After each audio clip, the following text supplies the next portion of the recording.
की राजनीति शतरंज के खेल से उठकर सांप और सीढ़ी के खेल में बदल चुकी है। कुछ ही घंटों में सारा खेल बदल गया है। शतरंज के खेल में शह और मात को दिमागी दांव से अंजाम दिया जाता है, लेकिन सांप और सीढ़ी के खेल में सब कुछ तकदीर पर निर्भर है और 2 घंटों में सारा खेल उलट-पुलट हो गया है। सबसे पहले प्रणब मुखर्जी का नाम था, जिसकी चर्चा के लिए ममता बनर्जी दिल्ली आई थी, लेकिन कांग्रेस ने एक के बजाय 2 नाम सामने कर दिए, वित्त मंत्री प्रणब मुखर्जी और उपराष्ट्रपति हामिद अंसारी। और उसके बाद मुलायम और ममता ने 3 और नाम आगे बढ़ा दिए, प्रधानमंत्री मनमोहन सिंह, पूर्व राष्ट्रपति एपीजे अब्दुल कलाम और पूर्व लोकसभा स्पीकर सोमनाथ चटर्जी। 2 ही घंटे में 5 नाम देश के सामने थे। सोनिया गांधी के बुलावे पर दिल्ली पहुंची ममता बनर्जी ने शाम 4:30 बजे सोनिया से मुलाकात की। यहां पर 2 नाम कांग्रेस के पासे से निकले, प्रणब मुखर्जी और हामिद अंसारी। सोनिया जी ने मेरे को जो बताया कि सोनिया जी का पास जो 2-4 अलायंस का साथ मीटिंग हुआ और कांग्रेस पार्टी का उसका चॉइस है प्रणब मुखर्जी और अंसारी। प्रणब मुखर्जी फर्स्ट चॉइस है, सेकेंड चॉइस है अंसारी। लेकिन इसके बाद ममता पहुंची मुलायम के घर और इस गठजोड़ से निकले 3 नाम, प्रधानमंत्री मनमोहन सिंह, एपीजे अब्दुल कलाम और सोमनाथ चटर्जी। 3 नामों पर हमने विचार किया है। पहला नाम है श्री एपीजे अब्दुल कलाम, दूसरा नाम श्री मनमोहन सिंह जी प्रधानमंत्री और तीसरा नाम श्री सोमनाथ चटर्जी।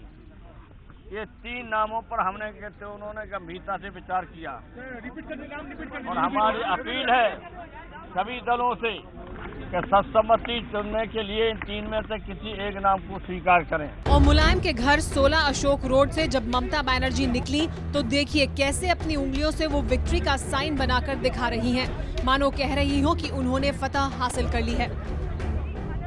कांग्रेस के पासे फेंकने के बाद ममता और मुलायम ने मिलकर चली है नई चाल और इसके साथ ही प्रणब मुखर्जी और हामिद अंसारी सांप सीढ़ी की बिसात पर बहुत नीचे आ चुके हैं। अब फैसला कांग्रेस को करना है, यानी अगली चाल कांग्रेस की होगी।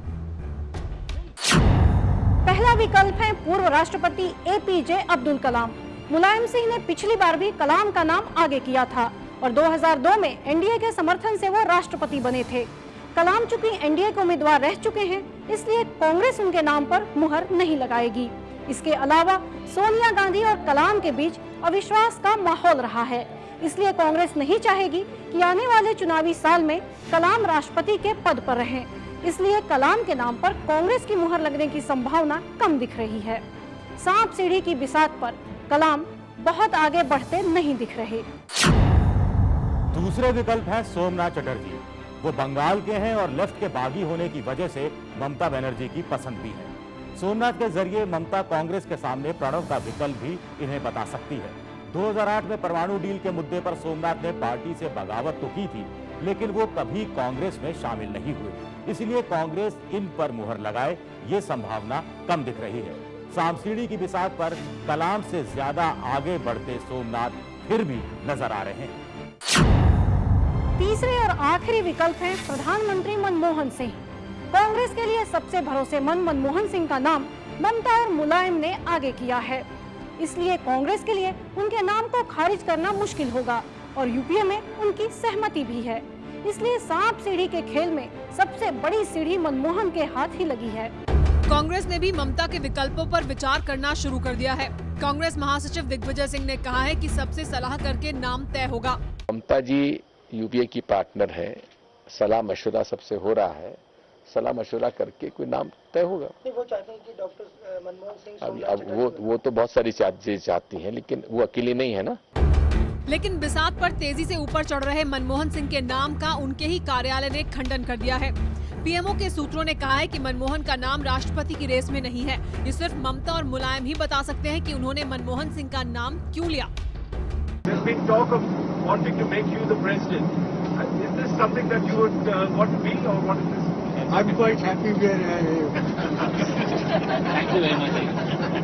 पहली बार प्रधानमंत्री मनमोहन सिंह का नाम रेस में आया। राष्ट्र के लिए राष्ट्रपति चुनते चुनते क्या देश को नया प्रधानमंत्री मिलेगा, यह सवाल खड़ा हो गया। और यह भी साफ हो गया कि ममता और मुलायम कांग्रेस के नामों पर राजी नहीं है। यानी सांप सीढ़ी के खेल में अभी कई चालें चली जानी बाकी हैं।